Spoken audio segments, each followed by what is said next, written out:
Hey everybody, and welcome to this, my first of two videos on the Mamiya ZE-X. The Mamiya ZE-X is a 35mm crossover SLR. We'll discuss what crossover means in a moment. It has a center-weighted meter, meaning that if you were to look through the viewfinder of your ZE-X, approximately what is inside of my fingers here would provide the majority of the metering information, and then what's outside of it would provide the minority. I don't know the exact breakdown, whether it's 60-40 or 75-20 or whatever it is, but that's how it works. Most of your metering information will come from the center. It's weighted toward the center. The shutter speeds on this are 16 seconds to 1/1000th of a second plus bulb and auto. 16 seconds, actually faster than 8 seconds, is only available in auto mode. In manual mode, you can select up to 8 seconds and bulb. The viewfinder, it has 85% magnification, which assumes, now I could not find that specifically for the ZE-X. What I'm assuming is that the viewfinder has the same specs on the ZE-X as it did on the ZE-2. Seems like a reasonable assumption, and if that's correct, then the viewfinder has an 85% magnification rate and a 95% frame coverage. What that means is that what you see, let's say that what you're looking at now is what's going to be on the film. Then what you see through your viewfinder is reduced to 85% of the size that it is coming in through the lens, and what's going to be on your film is actually losing 3% on each side. So that's good for a viewfinder coverage. It is for a 35mm camera of this age. And that gives you a little bit of play in the darkroom to crop a little bit, or so when you frame, know that there's going to be a little bit beyond what you can see in your viewfinder that will make it to the negative. It has a fixed split prism focusing screen, meaning you cannot replace the focusing screen on this camera. And the flash sync on this camera, it's not marked, but it's 1/60th of a second. The target market on the camera model was the advanced amateur. So the 4-mode camera. So we know that this was targeted for advanced amateurs because it is a 4-mode camera with program, aperture priority, shutter priority, and manual modes.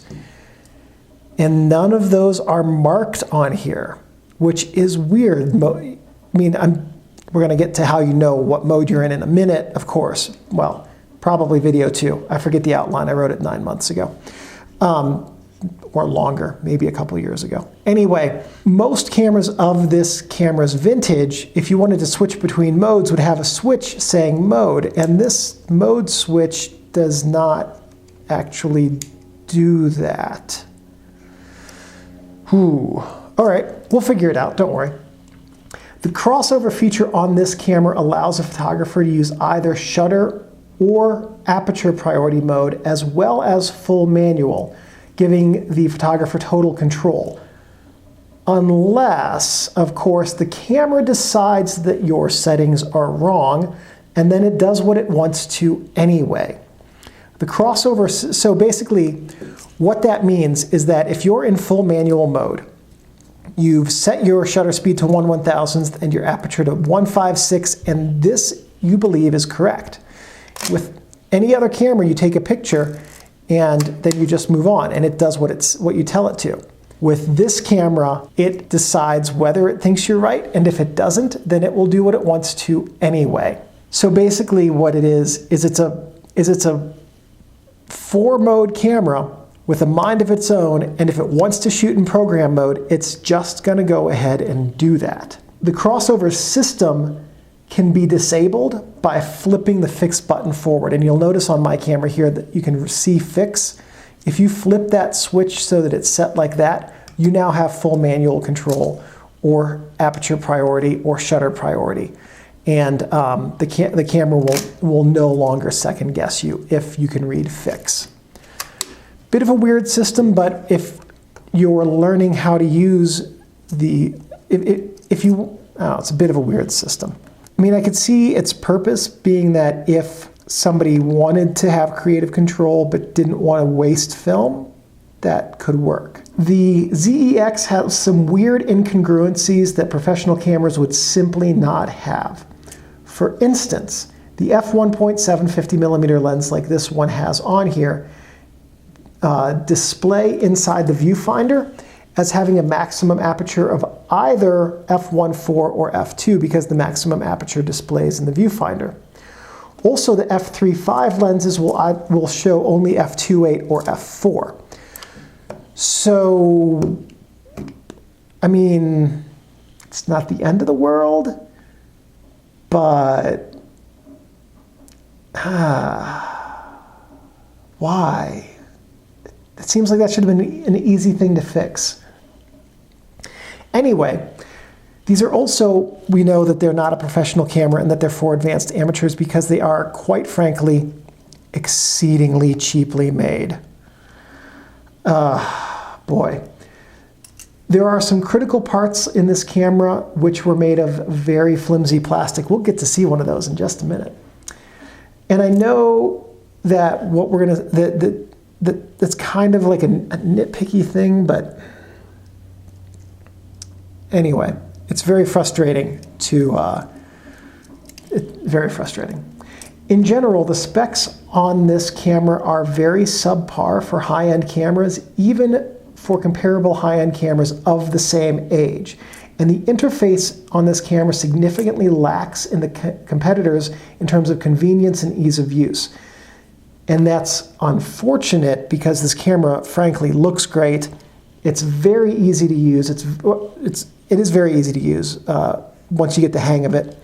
It's light, and it has a great supporting lens lineup. And we'll talk about the supporting lens lineup in a minute, because if you think it's great with just the ZE or the EF lenses, as they're called, the Mamiya C-Core EF lenses, not to be confused with Canon EF, I'm going to show you a really cheap way to expand that lens lineup significantly in video 2. Also, the electrical components on this camera have not held up well, and as is the case with Mamiya ZE bodies, the capacitors in these are now weak and sometimes require many seconds to charge before the camera fires. So let's see if I can get it to demonstrate that. Nope, of course it's not going to cooperate and demonstrate that today. Sometimes I'll just be trying to shoot and the camera will just say, nope, not enough power yet, and make me wait until the capacitor charges up. In fact, I've had batteries sitting in this camera for like a week and a half trying to charge up the capacitor, and I guess I shot myself in the foot trying to demonstrate that. The capacitor issue in these might be repairable, but I haven't tried it yet, and I also don't know where the capacitors are located, whether they're accessible on the bottom like they are in the Minolta X370, or whether they're buried inside of it. Many reports exist online of these cameras, the ZE-X specifically, having myriad and unpredictable issues that all point to electronics which are aging very poorly. Notably, many of those reports are 10 years old at this point. So these cameras have not aged well, unfortunately, because there's a lot of things that are really right with them.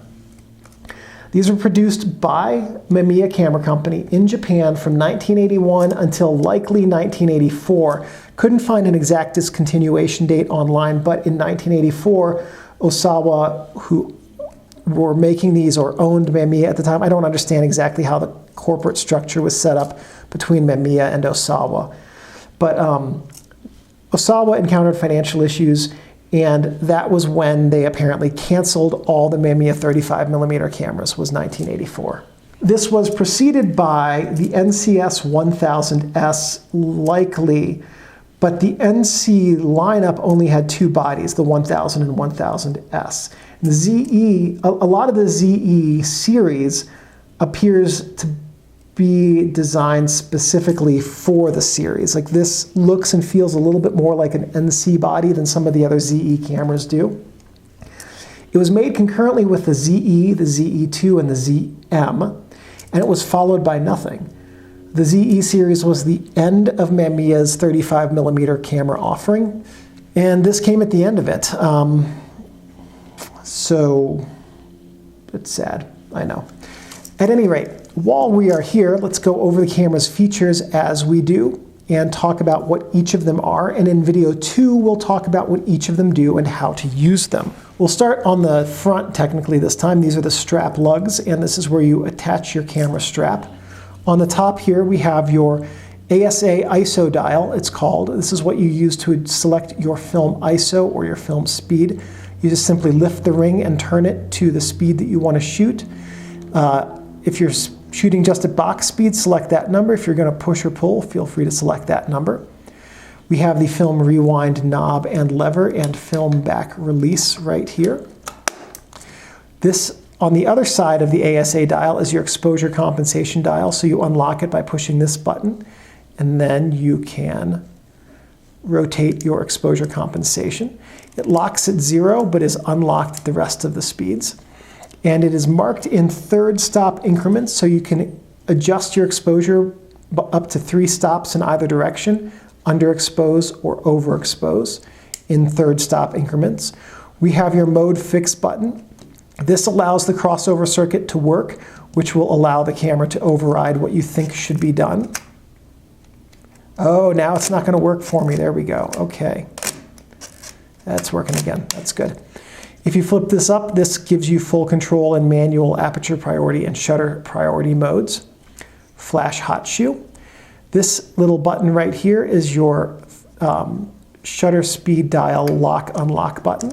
So basically it's for auto mode. You can scroll all the way around here, but when you get in auto mode, it locks. You can adjust manual shutter speeds and shutter priority speeds without it, but in aperture priority mode, that locks in place. That little white line is your index. Shutter button right here. Film advance lever right here. Frame count window. Now if we go to the front of the camera, we have the model name here. We have the self-timer switch, so you adjust the self-timer switch down to turn it on, and also select how many seconds between, I think that's probably 2 seconds, 6, and 10, you want the self-timer to run for. It's about 2 seconds. We have the speaker port right here, and that's where that little beeping you might have just heard came from. Lens mount. Lens mounting index, we'll see how to use this in video 2. Electronic contacts that it uses to talk to the ZE lenses. Lens release button right here. I believe this is, and this is called the shutter release port. I think that means that this is the remote, the connection for an electronic remote.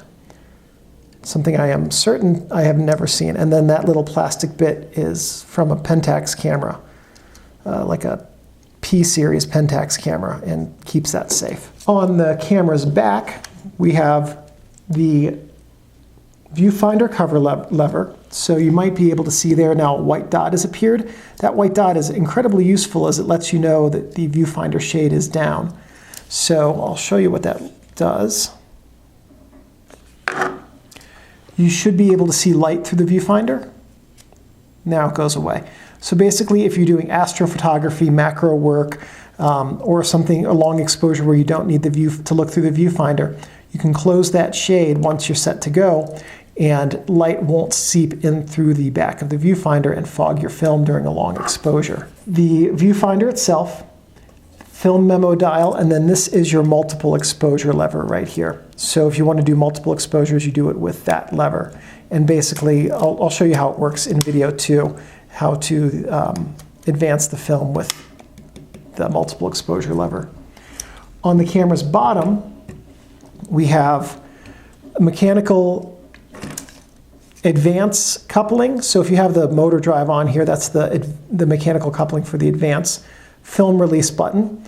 The electronic contacts for the motor drive. Tripod bushing, Mamiya camera company, made in Japan. This is your battery chamber right here. I'll show you in video 2 how to change the batteries. And this is the rewind coupling for the motor drive. And then here we have the serial number. Inside the camera, this is one of the flimsy pieces of plastic that has caused me some problems with this camera. You guys just saw it work earlier. Okay, there it goes. All right, it's still gonna work. That's good. So first thing you might notice, this is the piece of plastic that I'm very burned about. That the film rewind fork there is broken in this camera. So that makes it, I haven't been able to really use it yet. But at any rate, this is the film cassette chamber. This is where the film goes when you put a new roll of film in, like that. This is a film, so there are two push pins here that must be used to help indicate when the film is moving through the camera. We have film guide rails. The ones on top help keep the film from moving up and down as it moves through the camera. And the ones on the inside help sandwich the film flat against the film pressure plate there. What's really weird about this pin, you push it down, but it's where the sprocket holes should be. I don't know what that's for. Anyway, film tension sprocket, film take-up spool, pressure plate we saw, and then this little spring here helps keep the film cassette aligned properly so that the film comes out of it correctly. So, some things not to do with your camera. Don't store your camera with your shutter ready to fire. So at the end of the day, just make sure you trigger your shutter so you take the tension off of the springs in here. There are springs in there, and if you store it with tension on it, they'll develop a memory, and you don't want to do that. Don't touch the shutter because you can brick your camera. Don't touch the mirror that's under this lens because you can de-silver it or cause it to tarnish, which will affect your ability to focus and the camera's ability to meter correctly. Don't leave your camera in your car. Heat damage can affect the lenses and make it so that they are that they don't move smoothly. A lot of the ZE lenses, ZE series lenses I've gotten my hands on have clearly been left in cars or for whatever reason take a few movements before they start moving again. The lubricating oil in them has gotten gummy.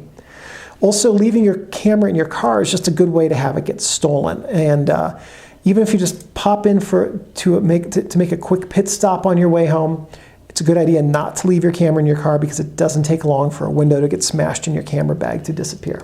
And then you have no camera and have to pay for a new window.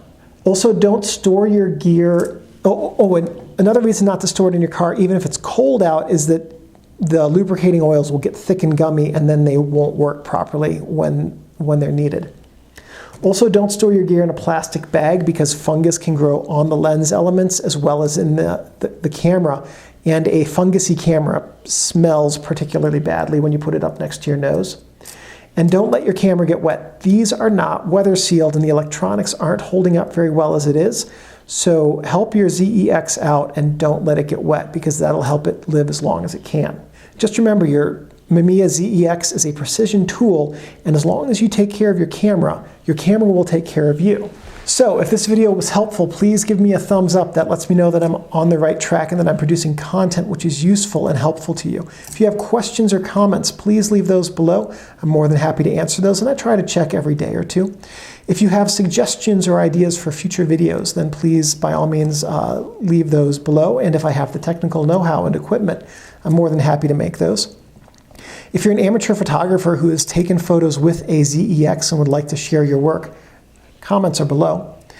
If you would like to subscribe to find out when I have more videos about cameras, and someday I will do a photo review with this camera once I replace the fork so I can actually put film in it and use it, then by all means, please subscribe and turn on your notifications, and you'll find out when I release more videos about film and digital photography and techniques and things like that.